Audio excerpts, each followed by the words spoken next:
Hello friends, today நம்ம என்ன சமைக்கிறோன்னு பார்த்தா ரோட்டு கடை காளான் தான். தேவையான அளவுக்கு முட்டைக்கோசு, தேவையான அளவு உப்பு, மஞ்சள், மிளகாய் தூள், கொத்தமல்லி தூள், கரம் மசாலா, கொஞ்சம் இஞ்சி பூண்டு விழுது, 2 ஸ்பூன் கார்ன்ஃப்ளவர் மாவு, 2 ஸ்பூன் மைதா மாவு, தேவையான அளவு தண்ணி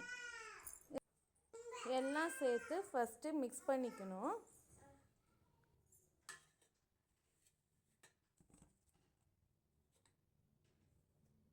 தேவையான அளவு தண்ணி சேர்த்து நல்லா பிசைஞ்சு எடுத்துக்கணும்.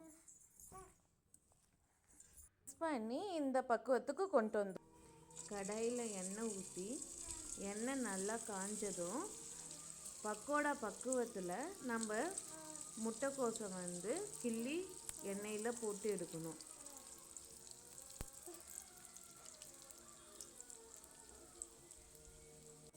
லோ ஃப்ளேம்லேயே வச்சு வேக வச்சு கொஞ்சமாக திருப்பி போட்டு கொஞ்சம் நல்லா வேக விடணும்.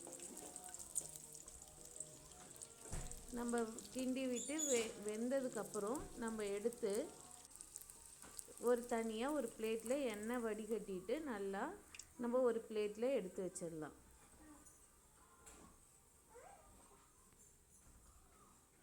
எண்ணெய் நல்லா வடிகட்டிடணும்.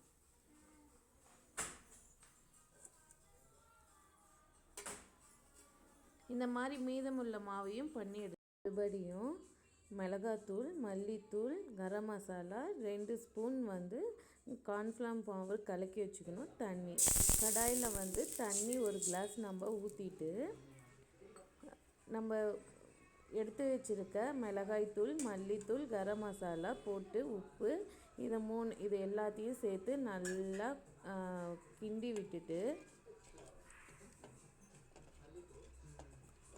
நம்ம நெக்ஸ்ட்டு கரைச்சி வச்சுருக்கோம்ல அந்த கார்ன்ஃப்ளவர் மாவை நல்லா கலக்கிட்டு கட்டி இல்லாமல் நல்லா கலக்கிட்டு அதில் நம்ம திருப்பி ஊற்றி நல்லா கொதிக்க வச்சிடணும். கொதிக்க வைக்கணும், நல்லா கிண்டி விடணும். இல்லை அப்படின்னா கீழே எல்லாமே அடி பிடிச்சிக்கும். நெக்ஸ்ட்டு நம்ம செஞ்சு வச்சுருந்த பக்கோடாவை அதில் கொஞ்சம் கொஞ்சமாக கிள்ளி போட்டு நல்லா வேக வச்சிடணும். நல்லா ஒரு கொதி வர வரைக்கும் நல்லா இதை உடச்சி விட்டு பக்கோடாவை நல்லா வேக வைக்கணும்.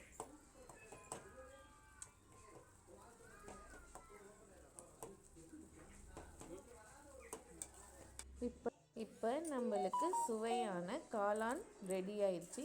அதுக்கு மேலே அந்த கார்ன் சிப்ஸு ப்ளஸ் வெங்காயம் நம்ம பொடியாக நறுக்கி வச்ச வெங்காயத்தை தூவி சர்வ் பண்ணால் நம்மளுக்கு ரோட்டு கடை காளான் ரெடி.